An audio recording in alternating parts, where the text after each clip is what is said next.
Remix king channel. పామును చంపే సమయంలో దాని మీద దెబ్బ పడ్డ తరువాత అది తప్పించుకుపోతే అది మిమ్మల్ని పగబడుతుందా? మీరు దానిపై దాడి చేసే సమయంలో ఆ పాము తన మెమొరీలో మీ ఫోటోను సేవ్ చేసుకొని తరువాత ప్రతీకారం తీర్చుకుంటుందా? అంటే అవునని అంటారు మన పెద్దలు. పాము పగ అని ఓ జాతీయాన్ని వాడుతుంటారు. అయితే సైన్స్ ప్రకారం పాము పగబడుతుందా? ఎన్ని రోజులైనా పాము తన ప్రతీకారాన్ని తీర్చుకుంటుందా అనే విషయాన్ని కాస్త కాన్సంట్రేషన్ పెట్టి పరిశీలిస్తే ఆశ్చర్యకరమైన విషయాలు తెలిసాయి. నిజమేంటంటే పాముకి అసలు మెమొరీ పవర్ అనేది ఉండదట. అలాంటప్పుడు పాము మనల్ని ఎలా గుర్తుపెట్టుకుంటుంది? గుర్తుపెట్టుకునే ఛాన్స్, పగబట్టే ఛాన్స్ అసలు ఉండనే ఉండదట. ఇదంతా మన వాళ్ళు కల్పించిన ఓ నమ్మకం మాత్రమే. అయితే దీని వెనుక కూడా ఓ కారణం ఉందని అంటారు చాలా మంది.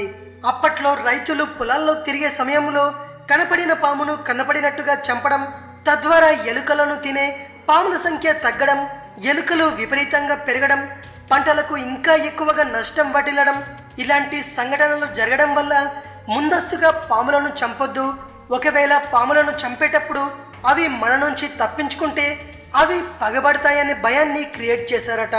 పురాతన ప్రజలు పామును దేవతగా కొలవడం, ప్రకృతి ప్రేమికులు కావడం కూడా దీని వెనుకున్న అసలు కారణాలట. ఇది విషయం.